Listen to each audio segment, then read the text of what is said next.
Hello friends, मु doctor Dilip Raut स्पंदन homeo clinic रो ए YouTube channel को आपको स्वागत करुच्ची। स्वास्थ्य ही एकमात्र संपद आउ स्वास्थ्य दैट इज बॉडी ये शरीर ही एकमात्र जी कि शेष समय पर्यंत आम सांगे सब थाए। यहीटा आमर समस्त अभिज्ञता हो सारे जे किसी भी वस्तु बा कहीं भी आम सांगे स्थिर नुहति। लाइफ रे एमती अनेक आसले अनेक गले किंतु यही शरीर जेतेबेले आम साथ छाड़देव सेतेबेले आमे डेड बॉडी हो जावा।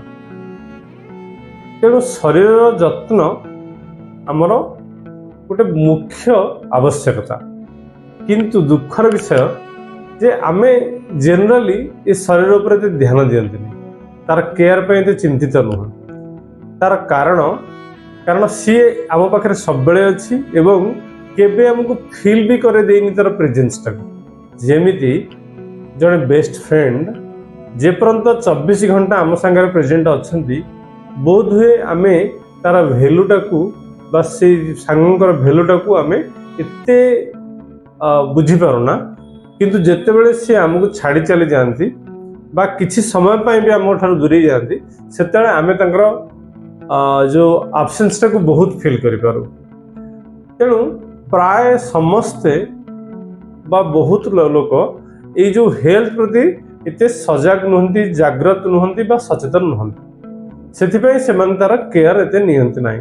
किंतु नियंती केतेबेले जेतेबेले ता भितरे किसी रोग सृष्टि हुए, किसी जंत्रणा हुए, सेतेबेले सेमाने पुणी ता प्रति सचेतन होती। तेणु आमे आज आमर जो मिशन चलती लोक मानू बा समाज को सचेतन करवा से आमे आज कथा हवा गोटे छोट टॉपिक सेटा हला जे बेले बेले ये औषध द्वारा भी किसी रोग आम भीतर तैयारी हो जाए।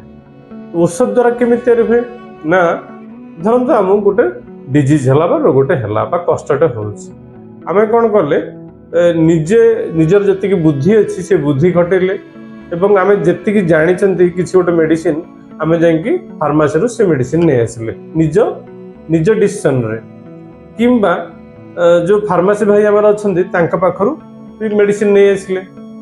बेले बेले कौन हुए जहाँ भी रोग थाउ तापे प्रॉपर मेडिसिन हुए तो आमे आनी पारंती नाही, किंबा जो मेडिसिन आणंती धरत पेन हो गोटे पेन किलर नहीं आसी खाईदे से पेन कमीगला आम खुशी, कि दिन छाड़दे पुणी पेन है आम पुणी गोटे पेन किलर आनी खाईदे खुशी।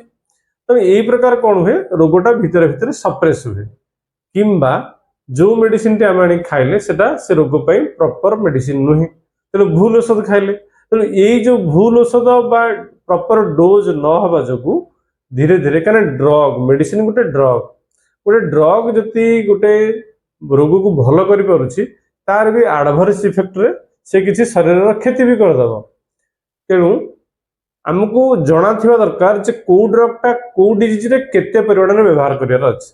तेणु से नॉलेज जदि नथिबो ताले आमे जदि एई प्रकार मेडिसिन यूज करछंती निज इच्छा रे आनिकी ताले आमे किसी किसी नुआ नुआ रोग रे आक्रांत हो जोटा कि आमे जानी पारुना बा आमको के जणांती नाही। सेकेंड पॉइंट होची डाक्तरंकर प्रेस्क्रिप्शन। जदि आमको एमती किसी रोग होती जो आमको बहुत सारा मेडिसिन खाया पड़ुछि दीर्घ दिन धरिकी से जो दीर्घ दिन धरिकी बहुत सारा मेडिसिन आम खाऊँ तार भी आम पार्श्व प्रतिक्रिया बा साइड इफेक्ट पड़ुछि आम अजाणत किसी किसी नुआ नुआ रोग सृष्टि हो जाउछि। एमती बहुत लोग आसी कहते क्लिनिक रे जे मोर तो गोटे पर गोटे बाहर चलुछि छाड़ुनी मते रोग जमा बिल्कुल छाड़िकी ही जाउनी, किछि वर्ष धरिकी गोटे पर गोटे से चलु थाए किसी मेडिसिन खाईदे सेटा भल हो आउ गोटे रोग बाहरी पड़ी। यही प्रोसेस रे आम अजाणत रोग तैयारी हो जाउछि। आ गोटे हला से प्रेस्क्रिप्शन उपरे जोटा कि जे बेले बेले किसी अजाणा कारण रु आम डाक्तरंकर बहुत डाक्तरंकर प्रेस्क्रिप्शन लंबा हो जाए माने गुड़ाए सारा मेडिसिन हो जाए।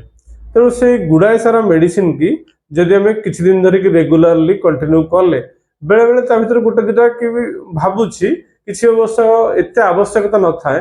तेणु से जो मेडिसिन गुड़ा जब आम रेगुलर कंटिन्यू करूँ तार भी साइड इफेक्ट बॉडी उपर पड़ो, ओभरडोज हम कि साइड इफेक्ट पड़ो, तेणु ता द्वारा भी किसी रोग तैयारी हो। ତେଣୁ ଏଗୁଡ଼ା ହେଲା ଆମର ଯେଉଁଟାକି ମେଡିସିନ ଦ୍ୱାରା ଡିଜିଜ୍ କ୍ରିଏଟ୍ ହେଇଯାଉଛି। ତେଣୁ ଏଥିପ୍ରତି ଆମେ ସଚେତନ ହେବା ଦରକାର, ହେଲେ ଆମ ସ୍ୱାସ୍ଥ୍ୟ ସବୁବେଳେ ଠିକ୍ ରହିବ। ଫ୍ରେଣ୍ଡସ୍, এই ভিডিওটি ଆପଣଙ୍କୁ କେମିତି ଲାଗୁଛି ଆପଣ ନିଶ୍ଚିତ ଭାବରେ କମେଣ୍ଟସ୍ କରି ଜଣାଇବେ। କମେଣ୍ଟସରେ କିଛି ନା କିଛି ଲେଖନ୍ତୁ, ନିଜର ଆନାଲିସିସ୍, ନିଜର କ୍ରିଟିକ୍ସ ଯାହା ବି ମନକୁ ଆସୁଛି ଲେଖନ୍ତୁ, ଆଉ ଲାଇକ୍ କରନ୍ତୁ, କାରଣ ଏଇ ଚ୍ୟାନେଲଟି ହେଉଛି ଏଇ ସମାଜ ପାଇଁ, ଆଉ କେବଳ ସମାଜର। ଆଜି ପାଇଁ ଏତିକି। ପୁଣି ଆଗାମୀ ଅଧ୍ୟାୟରେ ଆମେ ଗୋଟେ ନୂଆ ଭିଡ଼ିଓ ସହିତ, ନୂଆ ଟପିକ୍ ସହିତ ଆସିବା। ରହିଲି, ନମସ୍କାର।